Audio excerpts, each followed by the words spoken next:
Hi, and welcome to another episode of Hot Takes with me, the Silver Fox. I've said it before, I'm saying it now, and I'll undoubtedly say it many, many more times. The police are not your friends. We've recently had the case, I reported on it a couple of days ago, about David Carrick, an officer who was convicted of over 100 incidents, 47 or 48 of which were the R of women. These people are sick, and the police forces of Britain are riddled with them. The Met alone has over 1,000 officers being investigated right now for similar crimes as David Carrick. That's how bad the police are. This particular story is about two retired Met police officers who are being charged and will be going to court because of CP. There was an officer recently, an inspector the other day, in fact, who rather than go to prison decided to put something round his neck and dangle from a tree in his garden because he, being a senior police officer, would not have a good time in prison. And I think it's a shame. Yes, he saved us the cost of a trial, but there was no justice. I would love to see people like that do 20 years behind bars with real criminals. It would be interesting. They would certainly pay for their crimes. But we're going to take a look at that story that's coming up here, the two officers. And we'll also have a look at another story that is entirely related to it, just to show and highlight how bad this is. When they're not R-ing women, they're abusing children. Let's have a look at it. And the headline: two retired Met police officers are charged with CP offences after serving chief inspector was found passed away before he by his own hand before he could also be charged. You have to be very careful about certain words for obvious reasons. Two retired police officers stand charged with CP offences, and it follows a complex investigation into Chief Inspector Richard Watkinson. I did a video about him the other day. Watkinson was found ended by his own hand on Thursday, January the 12th, while due to answer bail, and the Crown Prosecution Service had authorised charges against him. Because they'd found these thousands of images on his computer. He had not a leg to stand on, and then had nothing to stand on, and so he dangled. I'm glad he's gone in one way because it saves us the cost of a trial, but it does not give us justice.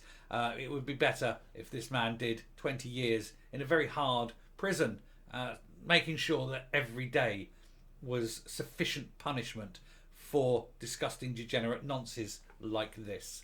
But anyway, two retired Metropolitan Police officers have been charged with CP offences as part of an investigation into the serving Met Chief Inspector who passed away, who, like I say, ended before he could be charged. In a statement, the Met said the charges followed a lengthy and complex investigation into Richard Watkinson, 49, who was a serving Met Chief Inspector for Neighbourhoods Policing in the West Area Command Unit. And he was found in Buckinghamshire on Thursday, dangling. And it's the same day he was due to answer bail to be charged with conspiracy to distribute or show not very nice pictures of very young people, we'll say. 3 counts of making these type of pictures, voyeurism, and 2 counts of misconduct in public office. That's the least of his crimes. The Crown Prosecution Service had authorised the charges. And there he is. Thankfully, he's gone. What a sick, degenerate bastard. But, like I say, better would it be if he'd actually gone to prison. But his death is being treated as unexplained, but is not suspicious. In other words, they found him hanging. And an inquest has been opened and adjourned. Met officers found him having attended the address following welfare concerns. He had been suspended from duty following his arrest in July 2021. But Jack Addis, 63, of no fixed address, but from Perthshire, Scotland, and Jeremy Laxton from Lincolnshire will appear at Westminster Magistrates Court on Thursday, February the 9th, charged with the same offences. Addis has been charged with conspiracy to distribute or show those particular types of images, and he was arrested alongside on November 21. Laxton has been charged with conspiracy also, and the 3 counts of making and possession of prohibited images, possession of extreme images, and intentionally encouraging or assisting an offence, which is misconduct in public office. He was arrested in September 21. They both left the force over a decade ago, but they were both there. They were both serving officers, and undoubtedly they were doing this then, because this is not something that just suddenly rises to the front. These people are like that. The alleged offences took place between January 18 and 21. That's the ones that he could prove. Commander John Saville said Inspector Watkinson was facing extremely serious and concerning charges as a result of a painstaking and thorough police investigation. Before this matter came to light, we had no previous information about these allegations or to indicate the officer posed any risk to the public, but he did. So we've got 3 officers there, all involved with extreme CP, thousands of images, and in the making of it, which means undoubtedly there was children directly involved. These are the sort of people that are employed in the police, and they're not the least of it. So I'm going to flick across to a second story. Bang. The Met Police Sergeant and 3 constables are investigated for misconduct over the arrest and full search, as we say, of a 15-year-old schoolgirl. Now, I've addressed this issue before. Children should never, ever be searched like that by a policeman, any police officer. But we'll have a look at it. Unnamed girl searched, explicitly searched and detained at Walworth Police Station in 2020. The Independent Office for Police Conduct, the IOPC, is investigating the events, and the incident occurred just 8 days after another search of a girl, 15, known as Child Q. If you look back in my videos, I did a full video about Child Q. This Child Q case, they didn't take this girl and arrest her and bring her back to the station. They undressed her, a 15-year-old child, in an empty classroom at a school. No policeman should be doing this. Any searches like this must be conducted in a secure place. It must only be conducted by a medically qualified person, either a doctor, a nurse, paramedic, someone with appropriate medical training, and then who has been appropriately seriously vetted with regards to children.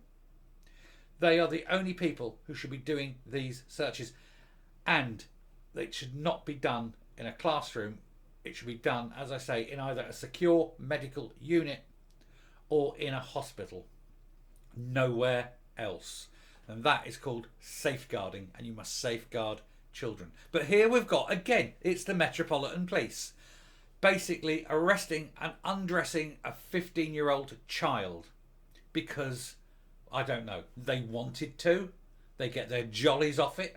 Why do these police think they can do this to children? Because if anyone else detained a girl and undressed her, they would be very, very seriously dealt with, because that is a very serious crime. Those officers need to be not just reprimanded, they need to be fired, and they need to go on a register, because if anyone who was not a policeman did that to a girl, they'd be on a register before their feet could touch. These policemen are abusers, and there's no other word. And this is the problem we've got in this country. You're getting policemen like Wayne Couzens, who R's and M's a woman, Sarah Everard. You get that bastard the other day who R'd 47 women. You've got the ones in the other story that have got thousands of CPs, and you've got these ones picking up girls off the street, taking them to a place and undressing her. These are the police that we have. And there's, like I say, just in the Met alone, over 1,000 officers being investigated for sexual offences. Why are we putting up with this? What is wrong with the police? I'm not going to go into this story. I've read it and it's quite disturbing. And if you want to read it, please feel free. I don't like reporting this. It it sickens me. It sickens me that we are supposed to trust the police. We're supposed to put our safety and the safety of our loved ones in the hands of officers. Never trust a policeman. I'm going to finish here and come up. When the public cannot trust the police, when the police are the ones committing the most heinous of crimes repeatedly, en masse, thousands of them, how can we ever trust the police? Why should we ever trust the police? They are a criminal organisation. And any single officer who sees another officer committing a crime should report it. But that doesn't happen. There is that code, isn't there? That code of silence, that you keep your mouth shut. So every police officer who sees a crime and says nothing and does not report is complicit in that crime. And that means that virtually every policeman we have in this country is, to some extent or another, a criminal. And that needs to change. Thank you very much for listening. If you like what you hear and see on the channel, please hit that subscribe button if you haven't already. Ring that bell for notification of future output. Leave a like, leave a comment, please share the video. And until next time, stay safe, stay well, watch every policeman like a hawk, and goodbye.